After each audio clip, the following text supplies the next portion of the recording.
ਤੇ ਇਹ ਵੇਖੋ ਤੁਸੀਂ ਜਨਾਬ, ਇਹ ਇਹਦੇ ਟੁੱਟ ਭੱਜ ਸਾਰੀ, ਠੀਕ है ना। तो अंदरों हम तुहानूं अंदर जाके दिखा लना। अपना पिंड वेख के बड़ा रूह खुश होया, तुहाडा धन्नवाद करनी मैं अपना पिंड विखाया। जी अस्सलाम वालेकुम दोस्तों, मैं औरंगजेब बेग एक नवी वीडियो नवी कहानी नाल तुहाडी खिदमत च हाज़र। अज मैं आया वां पिंड नंगली दुआबा, तहसील ते ज़िला नारोवाल। ये बार्डर दे उत्ते आखिरी पिंड है पाकिस्तान वाली सरहद ते इत्थे जनाब बीबी जोगिंदर कौर साहिबा जिहड़े कि इत्थे जिन्हां दा जन्म होया सी इस पिंड दे विच, उन्हां ने वीडियो बनाई। उन्होंने कहा कि जी क्लिप घल्लिया कि साडा पिंड नंगली दुआबा सी, उत्थे साडा घर भी पक्का सी ते ओह घर अगर लभे तो विखा दिओ। ते मैनूं पता चलिया कि इत्थे ओह घर अज मौजूद है, उहदे बाहर कुछ लिखिया भी है हिंदी दे विच या पंजाबी दे विच। ते चलो चलने पिंड नंगली दुआबा, जस्सड़ दे कोल पिंड हैगा और बिल्कुल नाल इहदे बार्डर है इंडिया पाकिस्तान दा और डेरा बाबा नानक दा एरिया है। ते तुहानूं दिखा लैने नंगली दुआबा पिंड किस तरह दा, उत्त बीबी जोगिंदर कौर दा घर अज किस हाल दे विच।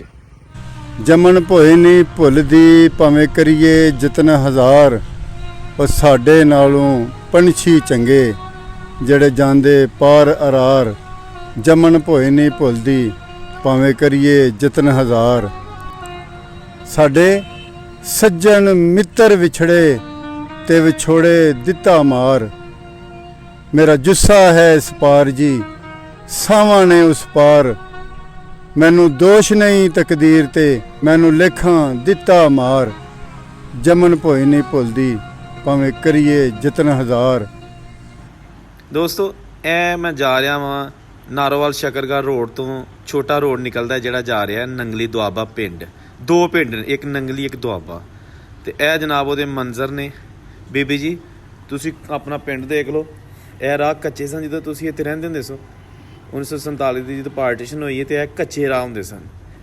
तो ये बिल्कुल नंगली दुआबा नाल नाल दो पिंड ने, एवं 2-3 एकड़ का विच फर्क है जिस तरह तुसीं देख सकते हो।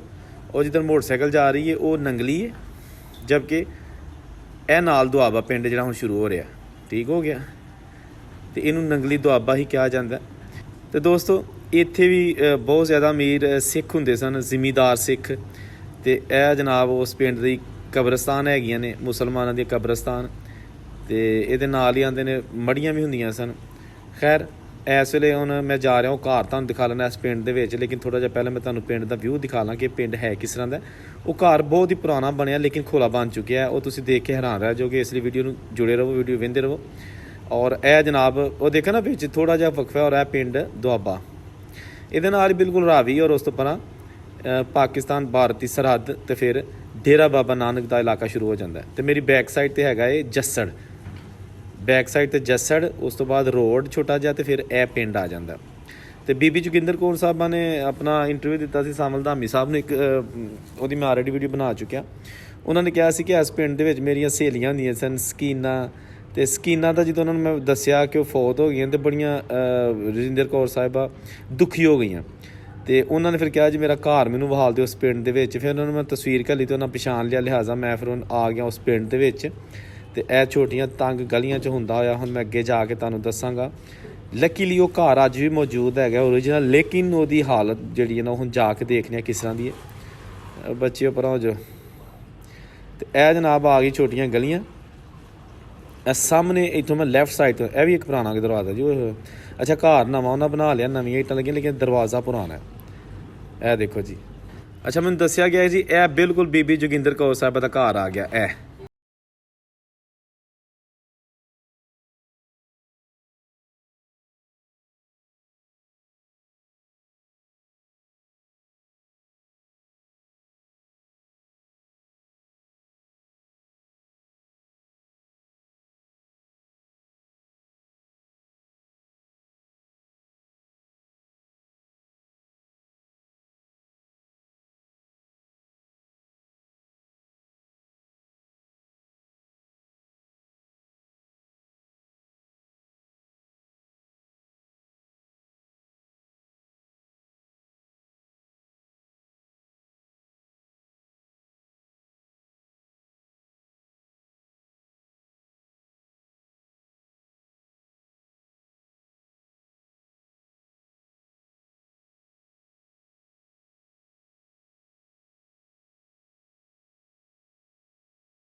ਔਖਾ ਹੁੰਦਾ ਹੈ ਘਰ ਛੱਡਣੇ ਔਰ ਇਹ ਫਿਰ ਉਹਨੂੰ ਵੇਖਣਾ। ਇਹ ਥੋੜ੍ਹਾ ਜਿਹਾ ਮੈਂ ਤੁਹਾਨੂੰ ਬਾਹਰੋਂ ਦਿਖਾ ਲਾਂ, ਉਸ ਤੋਂ ਬਾਅਦ ਫਿਰ ਜਿਹੜਾ ਨਾ ਮੈਂ ਤੁਹਾਨੂੰ ਅੰਦਰ ਜਾ ਕੇ ਦਿਖਾ ਲਾਂਗਾ। ਦੇਖੋ ਇਹ ਤਾਂ ਉਹਨੂੰ ਹੀ ਪਤਾ ਜੀ ਜਿਹਨੇ ਘਰ ਉਸ ਦੌਰ 'ਚ ਬਣਾਇਆ ਜਾਂ ਛੱਡਿਆ। ਤੇ ਇਹ ਵੇਖੋ ਤੁਸੀਂ ਜਨਾਬ, ਇਹ ਇਹਦੇ ਟੁੱਟ ਭੱਜ ਸਾਰੀ, ਠੀਕ ਹੈ ਨਾ। ਤੇ ਇਹ ਅੰਦਰੋਂ ਹੁਣ ਤੁਹਾਨੂੰ ਅੰਦਰ ਜਾ ਕੇ ਦਿਖਾ ਲਣਾ ਕਿ ਜਿੱਥੇ ਖਿੜਕੀਆਂ ਦਰਵਾਜ਼ੇ ਕਦੀ ਅੱਛੀ ਹਾਲਤ 'ਚ ਹੁੰਦੇ ਸਨ, ਅੱਜ ਖੰਡਰ ਬਣ ਗਿਆ। ਇਹ ਘਰ ਖੰਡਰ ਬਣ ਗਿਆ। ਇਹਦੇ ਬਾਲੇ ਸ਼ਤੀਰ ਸਾਰਾ ਕੁਛ ਇਸ ਵੇਲੇ ਉੱਥੇ ਹੀ ਮੌਜੂਦ ਹੈ, ਲੇਕਿਨ ਜਿਨ੍ਹਾਂ ਲੋਕਾਂ ਨੇ ਬਣਾਇਆ ਉਹ ਮੌਜੂਦ ਨਹੀਂ, ਠੀਕ ਹੈ ਨਾ। ਦਰਵਾਜ਼ਾ ਤੇ ਬੰਦ ਹੈ ਤੇ ਖਿੜਕੀ ਰਸਤੇ ਤੁਹਾਨੂੰ ਅੰਦਰ ਜਾ ਕੇ ਦਿਖਾ ਲੈਣਾ। ਇਹ ਇੱਕ ਕਮਰਾ ਆ ਗਿਆ। ਓਏ ਹੋਏ ਹੋਏ ਹੋਏ, ਇਹ ਦੇਖੋ ਜੀ, ਇਹ ਛੱਤ ਵੀ ਟੁੱਟ ਫੁੱਟ ਦਾ ਸ਼ਿਕਾਰ, ਟੁੱਟ ਗਈ ਛੱਤ। ਤੇ ਇਹ ਖਿੜਕੀਆਂ ਜੀ, ਖਿੜਕੀਆਂ ਨਹੀਂ ਸੌਰੀ ਅਲਮਾਰੀਆਂ ਸਮਾਨ ਰੱਖਣ ਵਾਲੀਆਂ। ਤੇ ਇਹਦੇ ਤਖਤੇ ਨੂੰ ਮੈਂ ਬੰਦ ਕਰਨ ਦੀ ਕੋਸ਼ਿਸ਼ ਕੀਤੀ, ਉਹ ਵੀ ਜਾਮ ਹੋ ਚੁੱਕਿਆ, ਨਹੀਂ ਬੰਦ ਹੋਇਆ ਮੇਰੇ ਕੋਲੋਂ। ਇਹਦੇ ਤੇ ਤਖਤੇ ਬਿਲਕੁਲ ਨਹੀਂ ਹੈਗੇ। ਇਹਦੇ ਅੰਦਰ ਜੀ ਸਮਾਨ ਰੱਖਿਆ ਜਾਂਦਾ ਸੀ, ਲੇਕਿਨ ਇਸ ਵੇਲੇ ਇੱਕ ਖੌਫਨਾਕ ਮੰਜ਼ਰ ਪੇਸ਼ ਕਰ ਰਿਹਾ ਹੈ। ਇੱਕ ਫੈਮਿਲੀ ਦਾ ਘਰ, ਇਹ ਜਨਾਬ ਖਿੜਕੀਆਂ ਦਰਵਾਜ਼ੇ ਰੋਸ਼ਨਦਾਨ ਇੱਟਾਂ ਹਰ ਚੀਜ਼ ਬੜੀ ਬੇਚੈਨੀ ਨਾਲ ਸਾਡੇ ਵੱਲ ਦੇਖ ਰਹੀ ਹੈ, ਕਿਉਂਕਿ ਜਿਸ ਫੈਮਿਲੀ ਨੇ ਇਹ ਬਣਾਇਆ ਸੀ ਉਹਨਾਂ ਨੂੰ ਇਹਦੇ ਵਿੱਚ ਹਮੇਸ਼ਾ ਵਾਸਤੇ ਰਹਿਣਾ ਨਸੀਬ ਨਹੀਂ ਹੋਇਆ। ਇਹ ਜਨਾਬ ਅੰਦਰ ਬਰਾਮਦਾ, ਸਾਹਮਣੇ ਕਮਰਾ, ਠੀਕ ਹੈ। ਇਹ ਰਾਈਟ ਸਾਈਡ 'ਤੇ ਜਿਹੜਾ ਹੈ ਨਾ, ਇਹ ਹੈਗਾ ਇਹ ਐਂਟਰੈਂਸ, ਜਿਹੜੀ ਕਿ ਮੇਨ ਐਂਟਰੈਂਸ। ਮੈਂ ਇੱਧਰ ਵੀ ਵਿਖਾ ਲਾਂ, ਪਹਿਲਾਂ ਤੁਹਾਨੂੰ ਮੈਂ ਕਮਰਾ ਦਿਖਾ ਲਾਂ। ਇਹ ਦੇਖਿਆ ਨਾ, ਉਹ ਇੱਟਾਂ ਲਾ ਕੇ ਆਰਜ਼ੀ ਤੌਰ 'ਤੇ ਦਰਵਾਜ਼ਾ ਬੰਦ ਕੀਤਾ। ਤੇ ਇਹ ਆ ਗਏ ਜਨਾਬ 2 ਦਰਵਾਜ਼ੇ, 2 ਕਮਰੇ, ਜਿਹੜੇ ਕਿ ਹੁਣ ਇਸ ਵੇਲੇ ਜਿਹੜੀ ਫੈਮਿਲੀ ਕੋ ਹੈਗਾ ਉਹਨਾਂ ਦੇ ਕਾਬਲ ਇਸਤੇਮਾਲ, ਕੋਈ ਗੋਦਾਮ ਜਾਂ ਕੋਈ ਐਕਸਟਰਾ ਚੀਜ਼ਾਂ ਅੰਦਰ ਰੱਖੀਆਂ ਹੋਣੀਆਂ ਨੇ, ਰਿਹਾਇਸ਼ ਨਹੀਂ। ਅਰਸਾ ਦਰਾਜ਼ ਹੋ ਗਿਆ। ਜਿਸ ਫੈਮਿਲੀ ਨੂੰ ਅਲਾਟ ਹੋਇਆ ਸੀ ਉਹਨਾਂ ਨੇ ਆਪਣਾ ਨਾਰੋਵਾਲ ਜਾ ਕੇ ਅੱਛਾ ਘਰ ਬਣਾ ਲਿਆ, ਲੇਕਿਨ ਇਹ ਅੱਜ ਵੀ ਉਹਨਾਂ ਦੀ ਮਲਕੀਅਤ ਤੇ ਅਲਾਟਮੈਂਟ ਉਹਨਾਂ ਦੀ ਹੀ ਹੈਗੀ ਹੈ। ਲੇਕਿਨ ਇਹ ਹੁਣ ਬਿਲਕੁਲ ਨਾਕਾਬਲ ਇਸਤੇਮਾਲ ਬਿਲਡਿੰਗ ਹੋ ਚੁੱਕੀ ਹੈ। ਛੱਤਾਂ ਦੀਵਾਰਾਂ ਬਰਾਮਦੇ ਰੋਸ਼ਨਦਾਨ ਸਭ ਟੁੱਟ ਫੁੱਟ ਦਾ ਸ਼ਿਕਾਰ ਹੈ ਦੋਸਤੋ। ਇਹ ਦੇਖੋ ਤਾਲਾ ਨਿਆ ਤੇ ਕੁੰਡੀਆਂ ਪੁਰਾਣੀਆਂ, ਦਰਵਾਜ਼ੇ ਪੁਰਾਣੇ ਹੈ ਜੀ। ਇਹ ਏਰੀਆ ਹੈਗਾ ਜਨਾਬ, ਇਹ ਜਿਹੜਾ ਸਾਹਮਣੇ ਇਹ ਸਾਹਮਣੇ ਦਰਵਾਜ਼ਾ ਹੈ ਬਾਹਰੋਂ ਆਉਣ ਵਾਸਤੇ, ਤੇ ਇਹਦੇ ਉੱਤੇ ਰੋਸ਼ਨਦਾਨ। ਤੇ ਇਹ ਜਨਾਬ ਇੱਥੋਂ ਦੀ ਤੁਸੀਂ ਅੰਦਰ ਆਉਂਦੇ ਸੋ ਦਰਵਾਜ਼ਾ ਉਹਨਾਂ ਨੇ ਟੁੱਟ ਗਿਆ ਤੇ ਗੇਟਾਂ ਲਾ ਕੇ ਆਰਜ਼ੀ ਤੌਰ 'ਤੇ ਇਸ ਪ੍ਰਾਪਰਟੀ ਦੇ ਜਿਹੜੇ ਮਾਲਕਾਂ ਨੇ ਉਹਨਾਂ ਨੇ ਬੰਦ ਕੀਤਾ। ਤੁਸੀਂ ਸਮਝ ਲਓ ਕਿ ਇੱਥੋਂ ਜਨਾਬ ਤੁਸੀਂ ਅੰਦਰ ਆਏ ਤੇ ਇਹ ਕਮਰਾ ਪਹਿਲੇ ਆਇਆ, ਯਾਨੀ ਕਿ ਇਹ ਇੱਕ ਮਿੰਟ, ਇਹ ਰਾਈਟ ਸਾਈਡ 'ਤੇ ਇਹ ਕਮਰਾ ਆਇਆ ਤੇ ਉੱਤੇ ਆ ਛੱਤਨ ਐਕਸਟਰਾ ਸਮਾਨ ਰੱਖਣ ਵਾਸਤੇ, ਜਿਹਦਾ ਮੈਂ ਅੱਗੋਂ ਦੀ ਤੁਹਾਨੂੰ ਰੋਸ਼ਨਦਾਨ ਦਿਖਾਇਆ।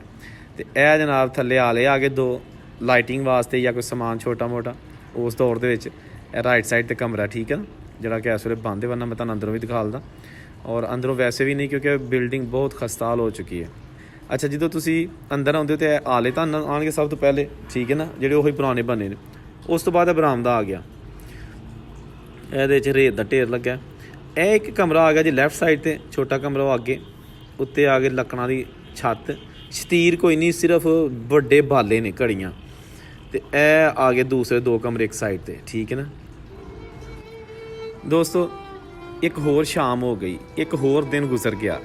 ਇਹ ਸੂਰਜ ਜਿਹੜਾ ਨਾ ਇਹ ਡੁੱਬ ਗਿਆ ਤੇ ਪਾਰਟੀਸ਼ਨ ਦਾ ਇੱਕ ਹੋਰ ਦਿਨ ਵੱਧ ਗਿਆ। ਸੈਪਰੇਸ਼ਨ ਜਿਹੜੀ ਹੋਈ ਦਿਲਾਂ ਦੀ, ਮੁਹੱਬਤਾਂ ਦੀ, ਪਿਆਰਾਂ ਦੀ, ਉਹ ਦਿਨ ਬ ਦਿਨ ਮਾਜ਼ੀ ਦਾ ਹਿੱਸਾ ਬਣਦਾ ਜਾ ਰਿਹਾ। ਦੁਆ ਹੈ ਜਿੱਥੇ ਵੀ ਰਹਿਣ ਲੋਕ, ਸਾਡੇ ਦੋਸਤ ਭਰਾ ਪਿਆਰ ਨਾਲ ਰਹਿਣ, ਮੁਹੱਬਤ ਨਾਲ ਰਹਿਣ ਤੇ ਆਪਣੇ ਬੱਚਿਆਂ ਦੇ ਨਾਲ ਖੁਸ਼ੀਆਂ ਜਵਾਨੀਆਂ ਮਾਣਨ। ਔਰੰਗਜ਼ੇਬ ਨੂੰ ਇਜਾਜ਼ਤ ਦਿਓ। ਰੱਬ ਰਾਖਾ।